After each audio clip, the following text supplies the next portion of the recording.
Sadguru Nath Maharaj Ki Jai, and welcome to Jagadambe Reads the Holy Books of India, Mahabharata 465. As you may remember, Drona was just about to kill Drishtadyumna. Satyaki was looking on, and he sent 10 arrows from his bow. These 10 arrows cut the arrows of the Acharya. Satyaki released Drishtadyumna from the death grip of Drona. Arjuna and Krishna shouted for joy. They were too far away to interfere in the duel between Drona and Drishtadyumna. Arjuna was busy keeping the other Kaurava heroes at bay, even as he was on the 10th day when the great Bhishma fell. Arjuna said, "Krishna, Satyaki pleases me immensely. Look how skillfully he is plying his chariot so that he may be near at hand to help his friend. He is the favorite of all of us. Yudhishthira, Nakula, Bhima, and Sahadeva love him as much as I love him." Satyaki was stealing the show that day when the duel between Drona and Drishtadyumna was being fought. As was the usual practice with them, the Kaurava heroes began to surround Satyaki on all sides. Chapter 31, The Fall of Drona. In spite of the words of the rishis, in spite of the fact that his son was dead, Drona was not ready to die. He fought like a young man of 16.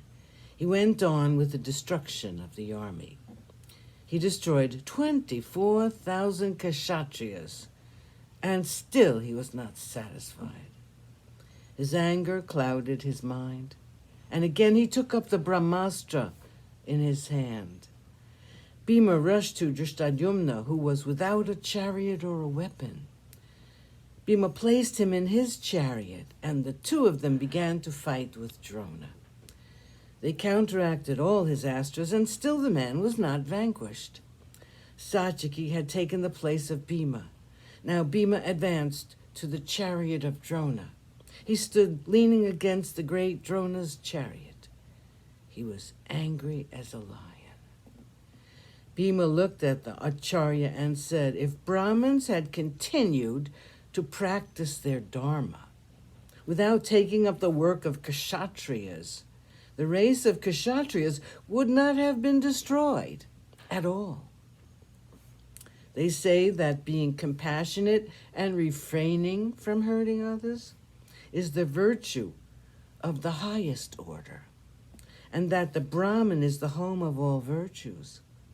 But you are different.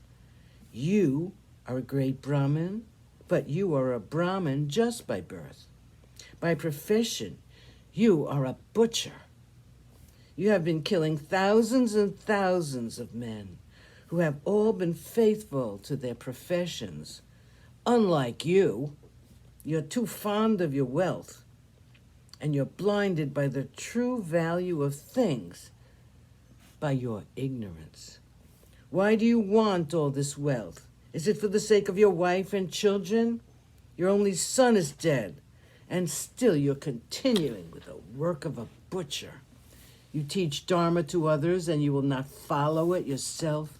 Are you not ashamed of yourself?" Bhima's words could always hurt Drona. He was the one man who was frank enough to say what he felt. On the battlefield, when he was trying to guard the Vyuha, Bhima had spoken words which hurt him, and now today it was unbearable. In a moment, Drona realized that all the words of Bhima were true. He realized that he was himself in the wrong. Suddenly, Drona decided to give up fighting. He dropped his bow and arrows. He called out the names of Duryodhana and Radeya. He said, "Radeya, Duryodhana, Krupa, fight very carefully from now on. I am laying down my arms. I am not fighting anymore. Guard yourselves against the Pandavas." Sadguru Nath Maharaj Ki Jai. Thank you for coming. I hope you come again.